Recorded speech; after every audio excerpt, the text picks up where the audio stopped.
छोरी कान्छी मेरो विवाहपछि जन्मिएको कान्छी हो। जेठोमा छोरो अरुण, कान्छी अनुपा।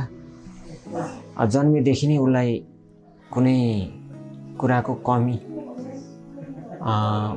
हुन दिएको छैन। उसलाई सम्पूर्ण कुरा उसले जे चाहन्छ त्यही नै गर्न पुरै उसलाई फ्रिडम थियो र उसले जहाँ पढ्न चाह्यो, जे गर्न चाह्यो, जति खर्च लाग्छ त्यसमा कुनै पनि कमी गराइएको हालसम्म कुनै पनि कमी छैन।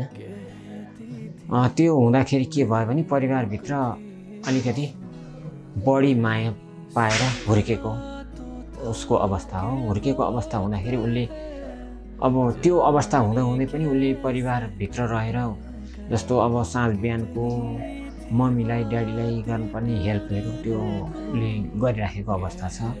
त्यसमा ऊ चुकेको छैन। र अर्को के भने पढाइमा उसलाई यसरी पढ भनेर अहिलेसम्म पनि भन्नु परेन। उसले अब मास्टरसम्मको अध्ययन पुरा गरी त्यो अवस्थासम्म पनि उसलाई पढ, यसरी पढ, यस्तो गर भनेर भन्नु परेन। उसले आफैले कुन बाटो आफूले रोज्ने त्यो उसले आफैले रोजी। त्यो बाटोमा हामीले चाहिँ के भने हाम्रो तर्फबाट गर्नुपर्ने सहयोग के गर्नुपर्छ, हाम्रो परिवारको तर्फबाट दिनुपर्ने सहयोग के छ, बाबुको तर्फबाट दिनुपर्ने सहयोग के छ, त्यही हामीले उपलब्ध गरायौँ। त्यही नै काफी भयो उसको लागि। हालसम्म उसले त्यही नै अवस्थाबाट अहिलेसम्म गुज्रिरहेको अवस्था छ। र अब आजसम्मको परिस्थिति त्यो भयो। अब के भने विवाह भएर ऊ अब अर्को घर जाँदैछ। उसको कर्मघर भन्नु पर्यो यसलाई। अब जन्मघर छोडेर जाँदैछ। त्यो अवस्थामा अलिकति थोरै पीडा चाहिँ नि अब उसलाई पनि हुन्छ, हामीलाई पनि हुन्छ। किनभने अब अरूको यो जस्तो परिवारभित्र बसिरहेको अवस्थामा परिवार छोडेर जानु पर्दा अब अर्को नयाँ परिवार उसले त्यहाँ सम्हाल्नलाई के कस्तो परिस्थिति हुन्छ, सबै परिस्थिति उसले बुझेको हुँदैन। अब त्यहाँ उसलाई बुझ्ने मान्छेहरू कतिको हुन्छ त्यो अब श्रीमानले मात्र बुझेर हुँदैन, सबै परिवारले बुझ्नुपर्छ। त्यो अवस्था के कस्तो छ, त्यसलाई कसरी सम्हाल्छ भन्ने चाहिँ अलिकति थोरै चिन्ता चाहिँ छ।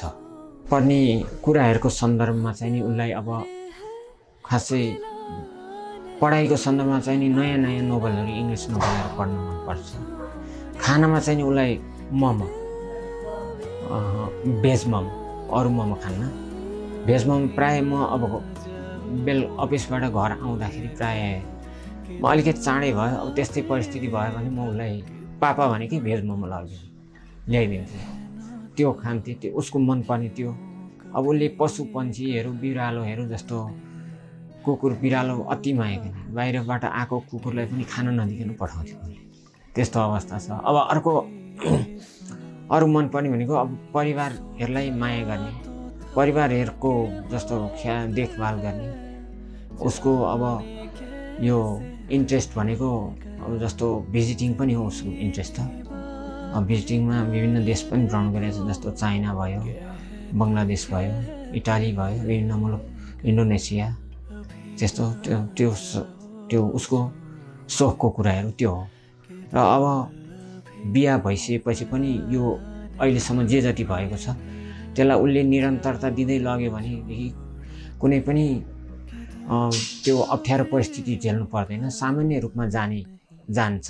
र उसलाई आगामी दिन यसै गरी अहिलेसम्म जसरी आइपुग्यो अब आगामी दिन पनि त्यसै गरी जाओस् भनेर शुभकामना दिन चाहन्छु।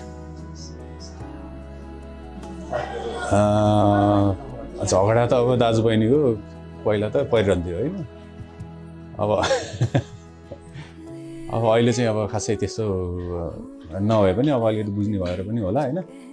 अहिले चाहिँ खासै त्यस्तो हुँदैन। अब मन नपर्ने कुराहरू त अब छँदैछन्। मन पर्ने भने चाहिँ अब बहिनी हो, मेरो बहिनी हो, त्यही हो। उता गएर एडजस्ट हुने नहुने भने त अब उसको म्याचुरिटीको कुरा हो। अब उसले सक्छ जस्तो लाग्छ मलाई। अब उसको राम्रो होस्, भविष्य उज्जवल होस्, त्यही हो होइन त। यत्रो वर्ष 30 वर्ष भयो, 28 कति वर्ष भयो, 27-28 वर्ष भयो। अनि म यत्रो वर्ष भइसक्यो सँगै बसेँ। अब मिस त त्यतिकै भइहाल्छ नि। ल त सानैदेखि अब चञ्चल होइन, अब त्यस्तै पढ्ने ऊ चाहिँ स्कुल जाँदा पनि अब फर्स्ट सेकेन्ड हुन्थे घरमा पनि अब हामी त पढाउने मान्छे थिएनौँ आफै पढ्ने त्यस्तै हो